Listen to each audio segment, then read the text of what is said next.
Breath of the Wild is an amazing game, as we all know, but with the prequel, Hyrule Warriors, coming out soon, and the sequel in the works, I figured that a timeline video showing the complete history of this game's Hyrule would be fun to make.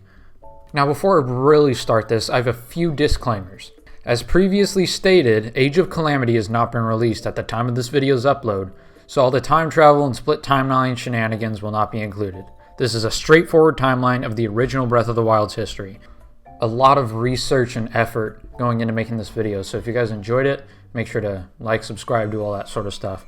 It doesn't help you that much, but I know it helps me.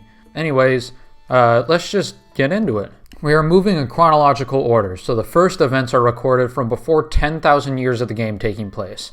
This is where Ganon originally appears, and sometime later becomes Calamity Ganon, than which he is sealed. The Zonai tribe, whose accounts are scarce at best, was most likely founded at this time, with their proficient skills in magic and architecture. The Hyrulean kingdom and the royal family is already established at this time. The ancient Hylians then built the 3 sacred springs and lived in the Tabantha region, but later abandoned it and moved to Hyrule Castle. This is the next section, 10,000 years ago. This is when the Sheikah began to advance in terms of technology and enlightenment, creating the ancient relics such as the Sheikah Slate, Divine Beast, and Guardians. These relics were used to assist the hero and the princess in Calamity Ganon's first recorded revival. Calamity Ganon would be sealed successfully for the next 10,000 years. Sheikah monks then built shrines as trials for the next hero to prepare him for the next time Calamity Ganon would inevitably return. After Ganon was sealed, the current king of Hyrule at the time became frightened by the Sheikah technology and banished it, burying the Guardians, Divine Beasts, and Towers.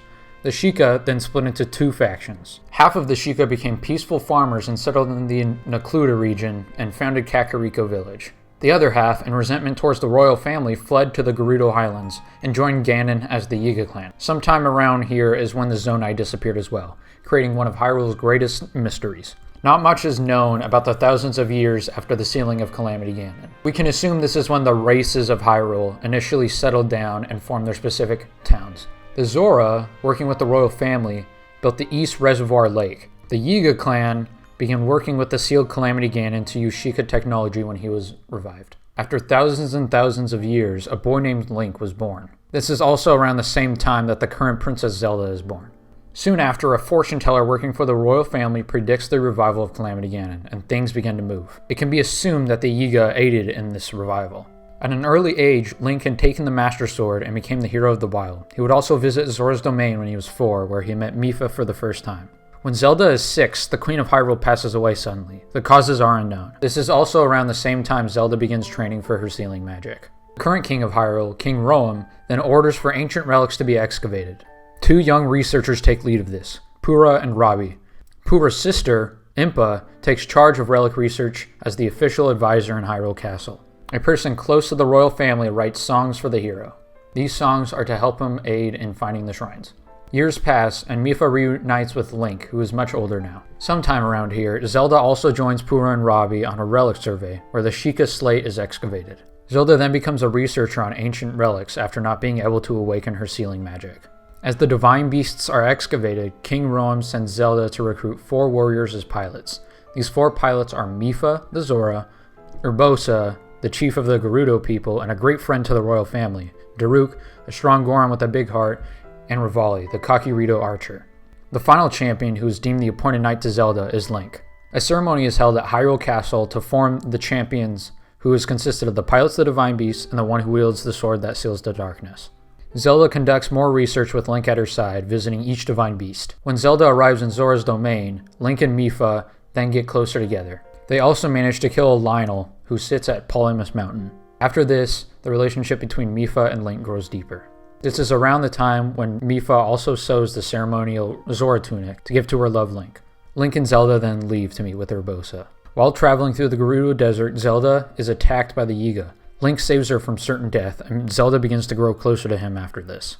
After returning to Hyrule Castle, Zelda is ordered to focus on her magic by her father, and travels with Link to visit the 3 sacred springs around Hyrule. After Princess Zelda visits the Lanayru Spring, Calamity Ganon appears before she could awake her powers. Hyrule Castle is overrun, and the Hyrule Castle town is destroyed from the onslaught of Guardians.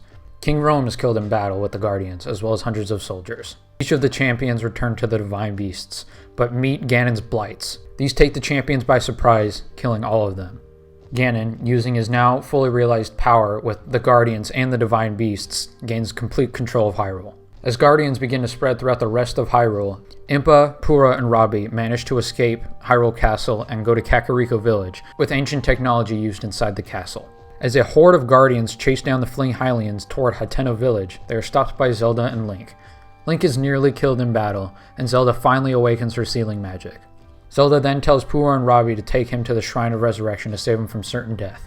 What's left of the Hyrulean royal army flees to the Akkala Citadel, where they are overrun and killed by Guardians. Princess Zelda then returns to Korok Forest to place the Master Sword in its pedestal. Princess Zelda then returns to Hyrule Castle, where she attempts to seal away Ganon while Link is being revived. Doing so, she temporarily seals both herself and Ganon in a cocoon, giving Link time to heal. After Zelda's confrontation of Ganon, the remaining Guardians are halted and Ganon's influence was stopped.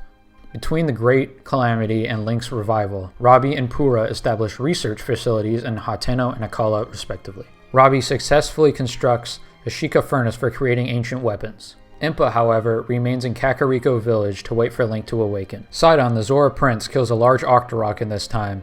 A Goron named Bluto establishes the Goron Group Mining Company at Death Mountain. A Rito named Cass inherits the songs made for the hero made by the advisor to the royal family. Tiba, another Rito, is born during this time.